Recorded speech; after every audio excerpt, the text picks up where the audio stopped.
We got it. Okay, can everyone can see? Okay, I'm going to try to speak loudly. If for some reason I start to fade away, just have Lisa let me know, and I'll speak up a little bit more. Welcome to the cost allocation training for online PBB. We are so excited to be starting this process with you all, and thank you so much for taking the time to attend today. I will have several spots throughout the presentation where I will stop and ask for questions, but please do not hesitate to stop me at any point. I want to make sure that we cover everything that you need covered during this hour. I expect the presentation and demo to take about 20 to 30 minutes, and then we'll have the rest of the time for questions. We're going to follow this agenda today, starting with a status check of where you are in the PBB process. We'll go through some training slides for cost allocation, and then we're going to do some demo in the tools, and then we'll talk about target dates, next steps, and things that we need to get done during that time. So as far as timeline goes, you have completed your service inventory, so congratulations, you're a quarter of the way there. Our next step is this cost allocation process, then the department scoring, then we'll go into peer review, and then our final date of October 19th to have this implemented and to save the model. That is a very exciting timeline. I hope that you do not feel overwhelmed. We will be here to support you throughout the process. But between now and August 13th, we're going to be focusing on assigning your costs to your services. So today, we are working to understand the service costing exercise. All departments will go through it, and this is to help identify the costs of all of your services. We'll go through how to complete this exercise online, and then we will also go through a quick demonstration of how to add or edit services during the costing process. A quick side note for you. Online PBB refers to programs in all of our hard-coded material. This is equivalent to your service. So your Munis programs are not interchangeable with the online PBB program. So if I have tried to use the term service throughout my presentation, but when you get into the tools, your services are online PBB programs. So just to kind of try to smooth over any confusion that might come with that. And we're diving right in. So a quick costing overview. The first thing we're going to do is allocate positions to services. Then we're going to look at your non-personnel costs and allocate those to services. And looking at your positions, we're going to allocate these based on percentage of time spent. And this will add up to 100% of your time. So taking a look at how you're spending your time, not necessarily in hours spent, but percentage of time spent. We are asking that you all do this in a 5% increment. We ask that for several reasons. One, we're not looking for a time study. So we want to make sure that you are being as precise as is necessary. And the 5% increment is completely adequate for that. Also, it's a good measurement of whether or not your service size is appropriate. So anything where you're allocating less than 5% of your time, we should potentially review as a task versus a service, and perhaps that could be rolled up into another service. On the other side of that, if you are spending 80 to 90% of your time in one service, could we break that out and create two services so that we understand with more description how you're spending your time? And again, these are best practices. There will be there will be exceptions, and it's going to be important. If you spend 1% of your time on something, but it tells a really important story, don't feel like you need to bump it up to 5. This is just a best practice on how to get started. When we get into non-personnel costs, this is where we're going to allocate based on dollars spent. So we want to think through the services that drive the line item costs, and then we want to allocate directly, and then we have some tools to help you spread those costs by percentage of FTE. But best practice for allocating both positions and non-personnel is to allocate directly first. Okay, if we are good on your end, we'll start getting into some specifics about allocating personnel. But if anyone has any questions thus far. Nope, we're not seeing any. Go ahead, Liz. Perfect. Okay, diving into allocating personnel. This is just a helpful chart that we've created to help you kind of estimate your time spent. So taking a look at this, if you are spending 3 minutes an hour, then that's equivalent to 5% of your time. Also, if you're spending 3 weeks out of every month working on a specific service, then that's about 75% of your time. You know, the sweet spot for us is outlined here. So, you know, this chart is included in the handouts that I believe Lisa has forwarded you. It's our step 2 of 5. We call them cheat sheets, but it's a PDF that I believe was sent to you. This is also included in the online user guides that I will show you as we get towards the end of our presentation. But this is just a helpful chart for estimating how you're spending your time. As you get into the tools, this is going to be the dashboard that you see when you log in. The getting started is the program inventory, and we can access that if we need to create or edit programs. But the one that we're going to focus on today is the multi-gear program costing. When you click into that, this is the screen you're going to see. It's going to have 3 bars, one for non-personnel, one for personnel, and one for revenue. For today's purposes, we are focusing on non-personnel and personnel. We will address revenue at a later date. So you can disregard that bar for now. If you click on it, you won't get any useful data. So we'll focus on non-personnel and personnel. And we ask that you allocate personnel first. There are a couple of reasons for this, but one is that it can be useful when you get to the allocate non-personnel part of this to actually have your FTE allocated ahead of time. So you click on the red bar for personnel, and as you click on these red bars, you get down into more specific data. So clicking into personnel, this is the position name.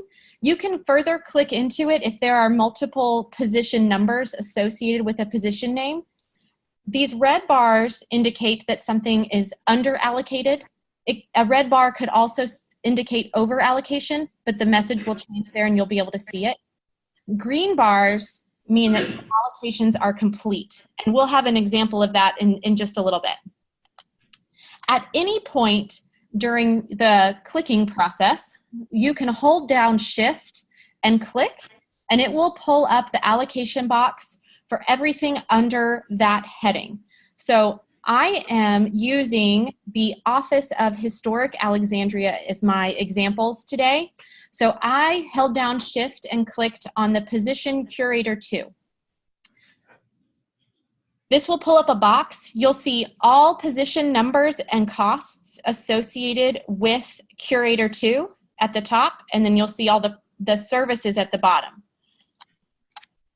So from this top table, you can select the positions that you want to allocate to your services.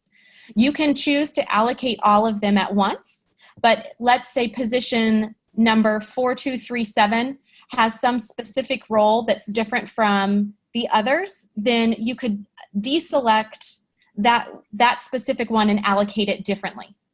So select your positions from the table at the top, then select the services in the table below that you want to allocate to. this is kind of the first time we're seeing the difference between services and programs. So if you can try to make the connection right now, that would be good. But you can deselect services that you don't want to allocate time to, or you can keep them all checked and allocate to all of them for the positions. We recommend that you allocate directly, and you just click into this column and type in a percentage, and then anything that you have left over after you've allocated directly, you can click this evenly button, and it will spread the remaining costs evenly across that service. So as an example, I went through and allocated directly this one position 2882 and allocated directly, hit update, and you'll see that that allocation bar in the top table went from a red 0 to a green 100, indicating that we have completed that position allocation. Any questions about position allocation? Liz, could you provide some examples of maybe when people would use the function where you could select multiple of the same position type? Sure. And if it's all right to hold off on that for just a moment, Lisa, when we get into the demo, I think it will click better if they see it in action, and we're going to jump into the demo right after we get through non-personnel. You got it. And then we also have a couple questions from, it looks like Gus and Jean. So either one of you. Yeah, so I think this might be true of a lot of the larger departments where we have a number of the same, it looks like you're going by job class, distributed across the department. So in the case of the finance department, we have a accountant and account clerk that are in a variety of divisions. So just so I'm following correctly, I would pull up, say, accountant 1, and they would be in a variety of divisions, therefore in a variety of services, and I would like sprinkle them throughout the department. And then I would look at accountant 2 and do the same thing. Account clerk 3, same thing, rather than going by kind of program and division like the way that we've budgeted in the past. So this sort of, we don't do that anymore. We do it all department level. Am I understanding that correctly? So I think just a couple of things. One is this is a tool that exists outside the budgeting system. So when we're developing the budget, we're still going to be developing the budget in the same way. This tool takes the data that's in the budget and then converts it into, translates those costs into service. And the way it does it is by the individual position, so or groups of positions. So you could say, you could go position by position throughout your list of employees or positions and say, this is how I want to allocate this position, this is how I want to allocate this position. And then, or you could take a group of positions and say, I want all of this set of laborers to be distributed across this thing. Is that correct, Liz? That is correct. And just one thing to add to that is when we get into the demo, if there is a way that you are accustomed to viewing your data and you want to take a look at it, let's say in a different organizational structure, I will show you how you can change the order of the bars. So if for instance, you would rather view it by org or by program, we can organize it that way. Fantastic. All right. Okay. All right. Thank you. All right, we're all set on questions. Perfect. We'll move on to non-personnel, and then we'll get into the tools because these are all great questions. Okay. To begin your non-personnel cost allocations, we'll come back to this same screen. And if you can see, there's a small heading in the middle of that top bar chart or bar that says allocations. That small heading is how you navigate back to a designation above. So as you drill down into the data, you click on the bars. To drill back out, you'll click on that menu at the top there where it says allocations right now. But I forgot to mention that for personnel. So just so you know how to back out of data. So we'll click on the non-personnel bar to dive into non-personnel costs. Same as with personnel, as you click in, you'll get into more specific data. This is the default organization, but when we get into the demo, I'll show you how you can manipulate this to see it as you would want to see it when you are doing your allocations. So I'm clicking into operating supplies and materials. Then I'm going to shift click on commodities, and I'll pull up this allocation box again. So again, I get the list of costs that are associated with operating supplies and materials under the commodities object level. And we still have our original programs. As an example, I wanted to show you that I directly allocated $2,000 to one section and clicked update. So you'll see it was a very minor addition to the overall allocation. And then we'll go through the same process of selecting the costs that you want to allocate, selecting the services that you want to allocate them to, allocating the cost directly where I put that where I just entered that $2,000. And then you can spread the rest by FTE. And this is where the personnel allocations first is helpful, evenly or by percentage. And we'll go through each of these in the demo, but just for the slides, I went ahead and wanted to show you how to allocate by FTE. So you'll see after we've gone through the allocations on the personnel side, we have a populated number under FTE count.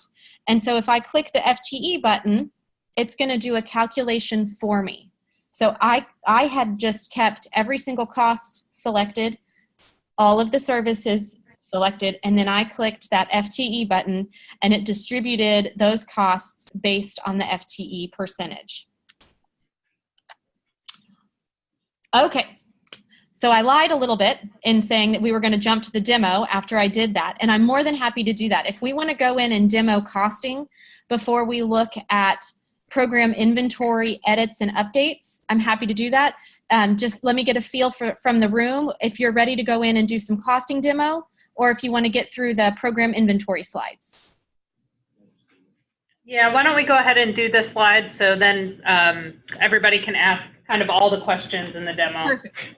Perfect. Were there any questions specific to the non-personnel side?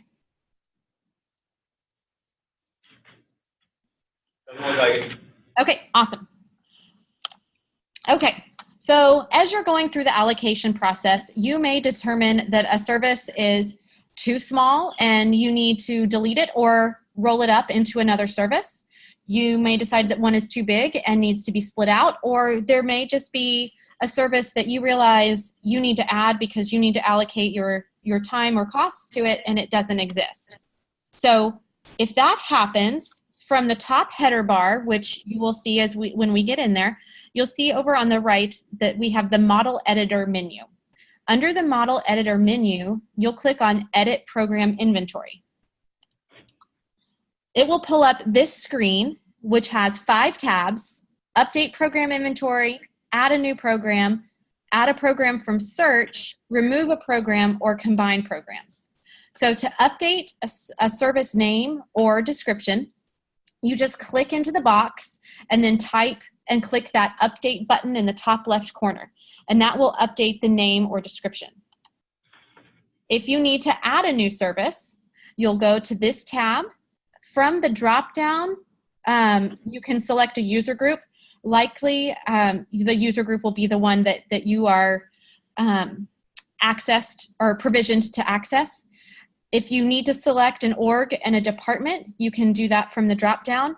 Add a new program name, enter in a description, and then click Add Program. If you need to delete a service, go to this Remove a Program tab, find it from your menu of services, and then click Remove Programs. And then finally, if you feel like you have 2 services that could be combined into one, if you go to the Combine Program tab, and there is, I believe, a little bit more detailed information in the presentation Lisa sent to you, but this is kind of a minuscule version. But you'll select the programs that you want to consolidate, and in the top left corner, click Add Selected.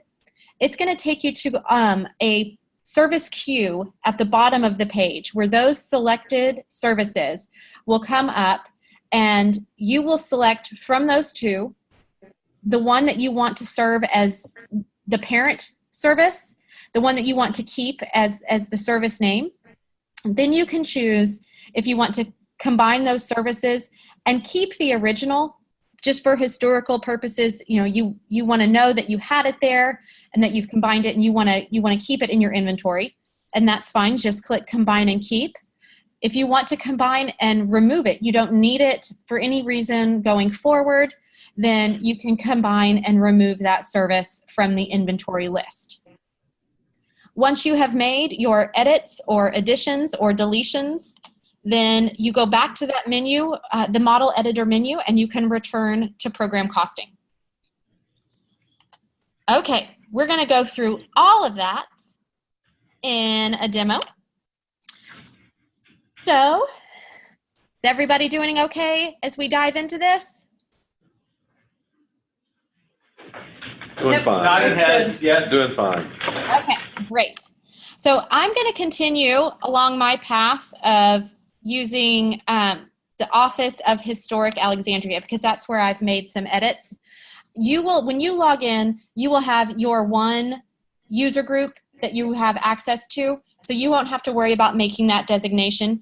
But we're going to click on the gears for program costing, and the bars will pull up. Maybe. Here they come. Had to do some thinking. I'm going to go through the allocation process first, and then I'll come back and address the stack level question. But I wanted to go ahead and get through the allocation demo first. But then we can come back and review it from a different perspective. So we're going to start with our personnel. Click on that. I'm going to come down here and show you, I went through for the purpose of the presentation, and I allocated curator 1 and 2, and then I over allocated the museum technician. So just that over allocation bar shows that we have 110% allocated. Should that happen, you can come back in here, double click, enter the correct allocation, and click update. And let me make my screen a little bit friendlier. There we go. So we are now at a 100% allocation for the museum technician. Now, Lisa, for your question, we're going to just pick museum director. As I hover over this bar, you'll see some data pops up as a quick overview. So we can see that there are 4 FTE associated with this position and the total cost of that position. We're going to come in here, and let's say that we know that museum director 2888 and 2886 spend 45% of their time on records management. And the rest of the time is split fairly evenly over the other services. So I'm going to click the evenly button. It's going to split that remaining 55% of the time over these 3 services. Click update, and those 2 positions are now allocated. Now I can come and click these 2, and now if, let's say, these 2 museum directors spend 50% of their time on collections, 10% of their time on preservation, and then they want to split the rest, the remaining 40% on guest experience and records management. We split that evenly, click update, and we have now allocated those 4 positions from this screen, but we've done it in multiple ways. So we have updated that. We'll hit close, and you'll see we now have 4 positions allocated. Now to return back to that previous menu, I'm going to click on this header that's at the top of the chart, and it'll take me back here. So I am going to click into the non-personnel bar, and I had started with commodities, so let's go in there. You'll see this is the example that we used in the presentation. So hold down Shift and click. And we have allocated $2,000 directly, and we spread the rest of this by FTE. Let's go into a new one. We'll go into building maintenance materials. So hold down Shift and click. And we have 2 costs associated with that. So let's just say that the building maintenance materials, we are not going to allocate any of those costs to records management, but we are going to allocate, we have 2 $100 costs. So let's allocate 30% of that. So we'll type in 30 and click the percent button. And that will say that 30%, we now have $60 allocated to guest experience, and then it's split it evenly automatically across the other 2. So then we'll click update, and that one is allocated.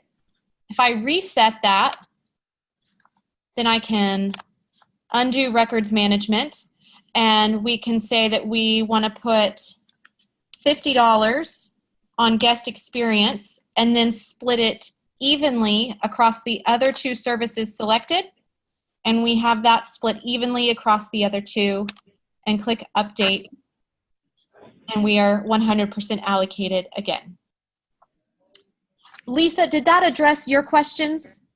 That did address my question. Perfect. Before I go in and 1 second.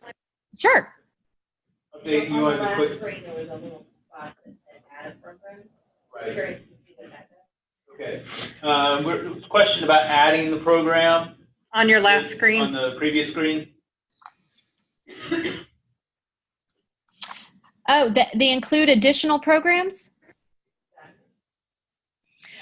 Yes. Okay. If you have costs and you want to allocate them to a program that you know exists in a different user group, you can click this, include additional programs, and then the drop-down will allow you to select a program from a different user group. So let's say that we have an Office of Historic Alexandria cost, and we want to allocate part of it to a program within recreation, parks, and cultural activities. It will pull up this list of programs. So my recommendation when you do this is, if you're including additional programs from a different user group, is to automatically uncheck all, because it's likely that you're looking for a specific service and not a list of services. So let's say we have this, I'm going to reset, which is probably, oh, okay. It's not going to recheck all those, but I may have to, well, I'll show you this and then we can worry about that in a moment. But so we again have building maintenance materials, and we want to allocate some to historic preservation, some to museum collections, and then some to, let's do project management and construction. And that exists in the recreation, parks, and cultural activities. So you can go through and do the same type of allocations that we've already demonstrated, putting some directly in historic preservation, museum collections, and then down in this project management and construction. You can spread it evenly across those 3. We don't have any FTE allocated in that user group, so that demonstration wouldn't be very helpful. But does that answer how you could use that functionality? Okay, great. I will come out if there's a representative from Historic Alexandria that's worried that I'm messing with all their data, I promise I will come clear it out. I am going to jump over to the stack levels if we're okay with the allocation processes. Yep, looks good. Okay, great. So stack levels. So cost type is this level 1, and this is going to be the default when you log in, is it's going to be level 1 cost type, level 2 is object level 1, and level 3 is object level 2. The cost types are simply personnel and non-personnel. If you click on the drop-down, you'll see all of the different options from the data that we have uploaded into our tools. So if, for instance, you are accustomed to seeing things organized by org first, and then you want to view cost type, and then you want to view object level 1, select those, click this update stacking levels, and then just come back over to the allocation summary. And my screen resolution, there we go. So now you can see all of your costs based on org versus cost type first. So we'll take archaeology services and click into that, and you'll see we have non-personnel costs associated with archaeology services. I'll hold down shift click, and we'll pull that up. We know we have contractual services and then other non-personnel expenditures, and you can allocate that way. Just for the sake of doing another example, if you wanted to do org and then department and division, we can update the stack levels that way. And click into it, and now you'll see Historic Alexandria as the department, the administration and operations as the division, and then hold down shift and click, and it'll pull up those same costs that are associated. Program, like the way that our budget is. We have program, and just so you know, because of the hard-coded program designation in our system, we had to put the word account ahead of program. But this account program is the program that you are accustomed to seeing. So if we wanted to go in and do account program and then org and department, select that, come back over here, and you know what, I didn't back out of that, did I? I think Historic Alexandria only has one program. Oh, well, that's not super helpful, but just so you can see all the different options here, we have cost type, non-personnel and personnel, fund, org, department, division, your program, your project numbers, and then object levels 1 and 2. These object levels 3 and 4 are not assigned to anything, so they're just arbitrary for our menu. Did that help answer the organization question? Not really. Can we just see a bigger department, like any of the big Sure. departments? Sure. We'll go into human resources.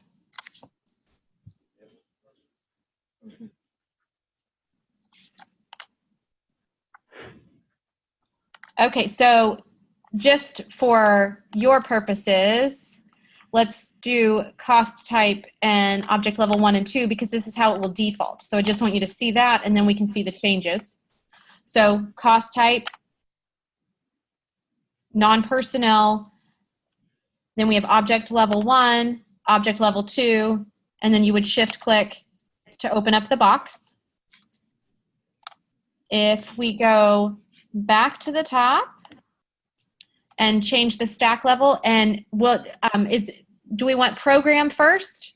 You can go department, program, Department, then program, absolutely. and then org.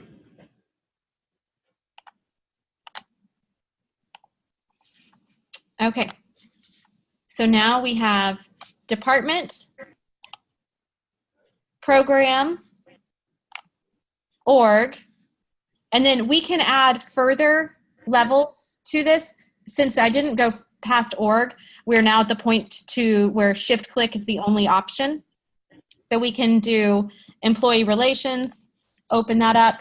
It will have the 2 positions associated and then the services that they can allocate their time to.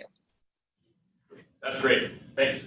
Sure. And then Liz, if you'd gone down to the next level and had object level 1, which would be personnel, non-personnel. So then you could go in each program and then click on personnel and it would give the list of positions. Yep, so I'm just going to fill them all in so we can see that one, that specific example as well, Morgan. So we have, trying to remember. Department. Okay, department, program, org, cost type, and then object level 1.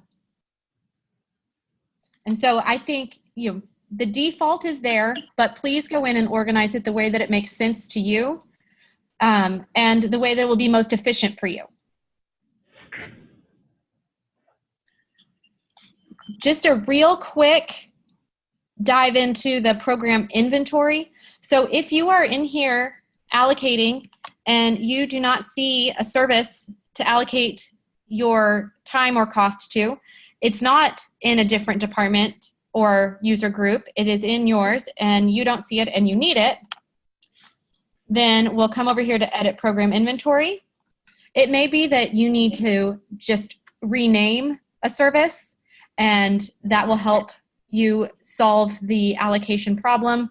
So you can come in, just click into this program. This is, again, I apologize for the confusion, but the program is your service. Account program is your program. So you can double click in here, change what you need to change here, or change the description here, then click update. If you need to add a new program, I am logged in as an admin, so I have access to all of these. You will have access to the ones for your user group. All of the orgs are listed, all of the departments are listed, and then you can create a new program here, enter a description here, and the descriptions will be important as we move into the future steps of PBB. So I would just recommend that you take the time to go ahead and do your descriptions now so that you don't have to worry about that in the future. Click add program, and then if you come back over to this update program inventory, you'll see that it has been added to your service list. And I'll just echo what you said, Liz, briefly. The description box for the programs are what we publish in the budget book. So if you do add a new service, please be sure to put a descriptor that is, grammatically correct and appropriate for the public to see. There is also a comment field if you want to put more of an internal working comment or note. So, thanks, Liz. Sure. And that comment box, I'll just go ahead and let you know, that comment box, oh no, I tried to go too fast. It got mad at me. The comment box, as we go through department scoring, that's going to be a great place for you to put any sort of justification for a score. You can put that there and it will pass through to the peer review process. The comment box is not going to be visible to the public should you share it won't pull on those reports. So don't worry about, you can enter data points and things like that into the comment box. But that will, as we get into scoring and peer review, the comment box will come into play more and more. And I apologize for the delay there. We're going to go back into program inventory. I believe you all have had access to this add a program from search functionality, but should you decide that you do need to add a service and you are looking for some inspiration from a different organization or from a different user group, you can take a look at that here. But I don't imagine at this stage of the game, you'll use that. You'll probably know pretty directly what you need, and you can just add a program or update. If you do need to remove a program, you'll find, and I'm going to go back into HR. And I'll do it here too. If you do need to remove a program, I apologize, I'm not sure what I've done to anger the tools, but you can go through that. I do want to show you the combine tool, but for the sake of time, let me see if there are any questions that I can answer while our tools are restarting.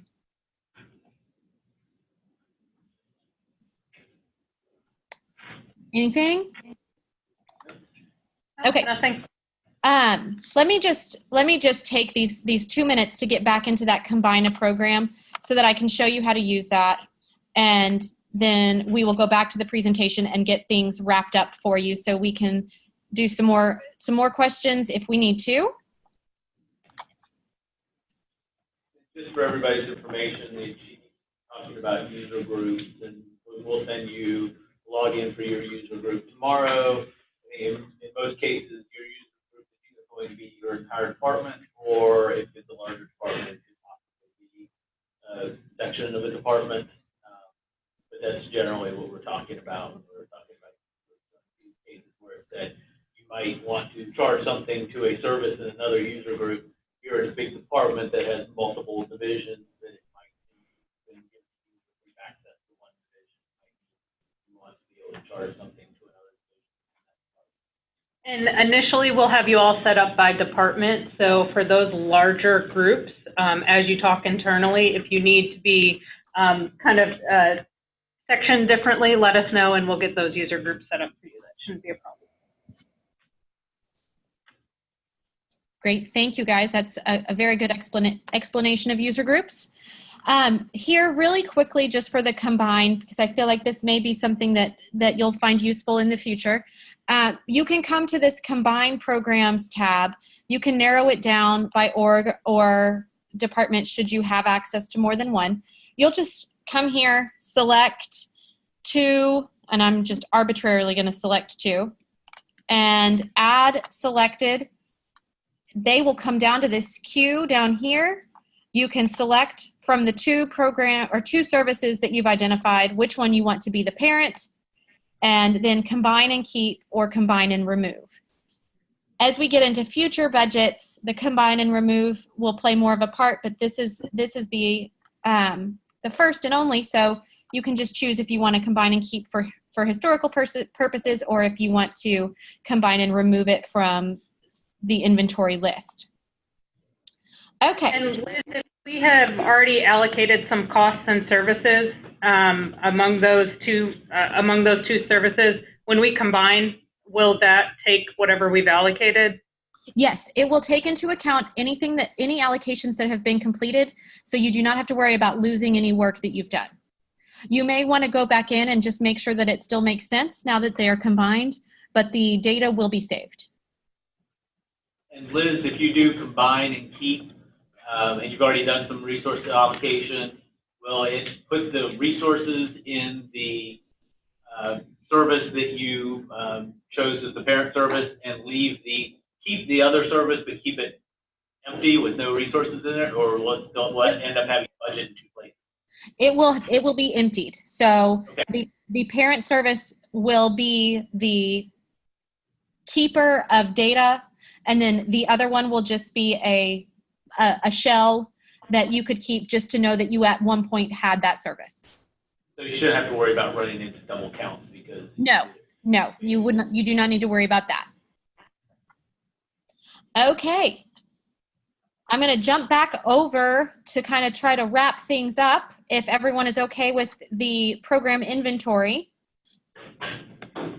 Just a reminder, once you've done that and you want to go back into costing, it's still this model editor menu.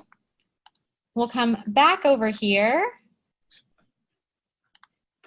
and give you some information on help resources. So we have several tools within our online software that you can use for help, and we'll dive into them in the next couple slides. But one is a program cost review. The other is an online user guide. These cheat sheets, I believe Lisa has distributed to you. Morgan mentioned at the beginning that we are going to hold office hours on Thursday, July 19th. So come with questions and issues that you've run into. If for some reason you fell asleep during this training and you want to go through the slides again, I will be available to do that. But any specific questions you have, we can talk through on a more one-on-one, and any questions you have will likely be helpful for someone else. So please join me for office hours if you need any extra help. And then you can contact your super users who have been working really hard to get all of this set up and ready to go. So program costs, which was the first thing on that list, is when we were in the tools from the allocation summary, which was what we were playing with the stack levels, you'll see in the bottom left-hand corner, it says show allocations or show program costs. So the show allocations are the red and green bars that we saw when clicking through non-personnel and personnel. When we click the program costs, once you have your allocations in the system, you will now be able to toggle over and view it from a program point of view, or service point of view, I apologize. From a service point of view. So you will be able to see exactly what the service costs after you have allocated both time and non-personnel costs to the program.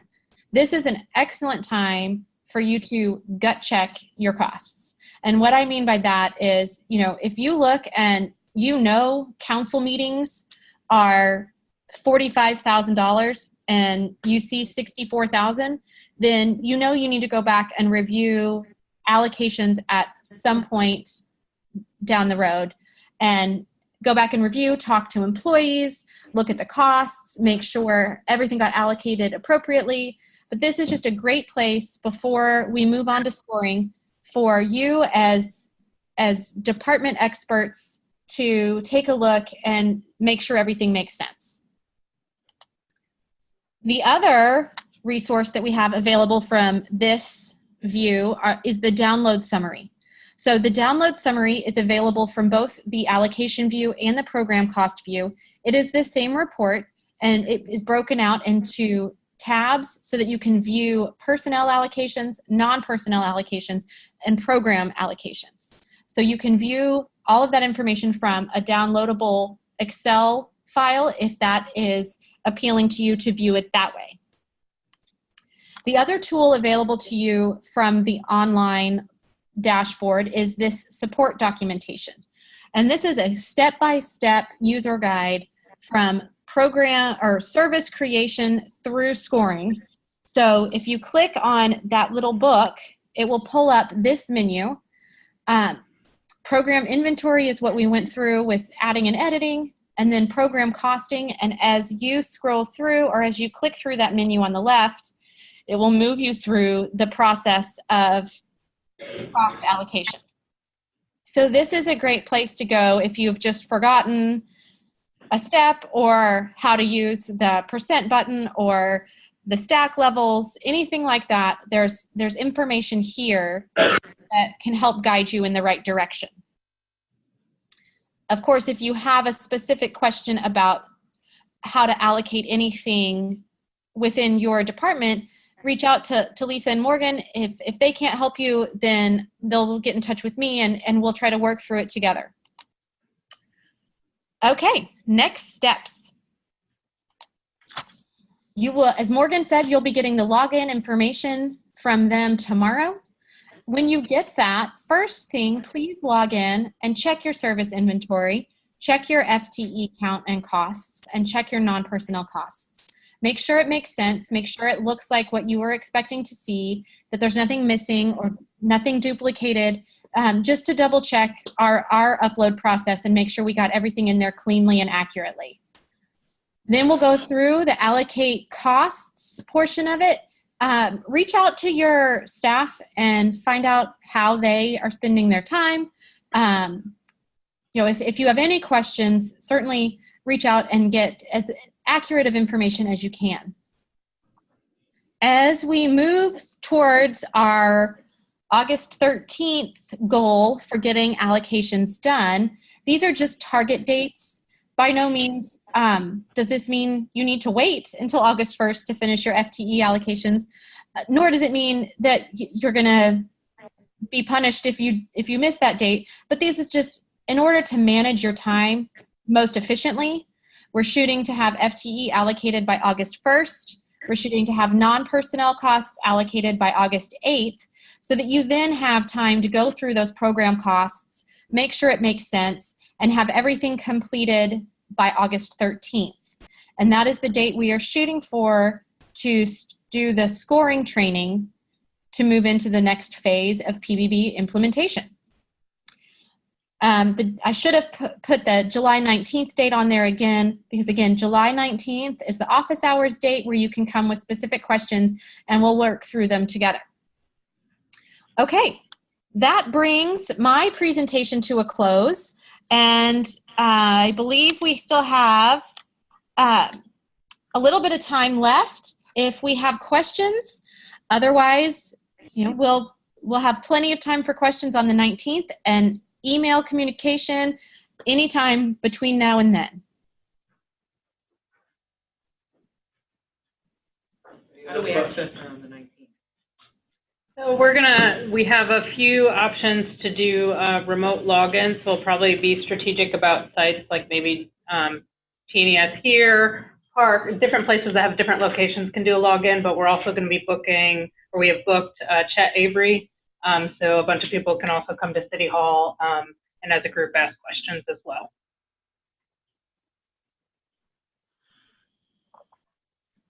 I have also just, I've recorded this session, and I will get it into a shareable format and send it to Lisa and Morgan, and they can send this out to you as well. And in the next couple of days, we'll be posting a lot of the relevant materials and handouts so you can share with your staff onto our AlexNet site. So that way, whoever in your department that you could be working with can access that easily.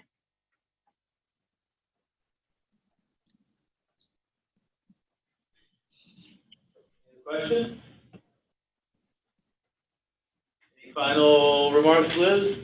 Just thank you again for your time. I appreciate you sitting through the training, and don't hesitate to reach out if you have questions, and I'll look forward to speaking with you all again on the 19th.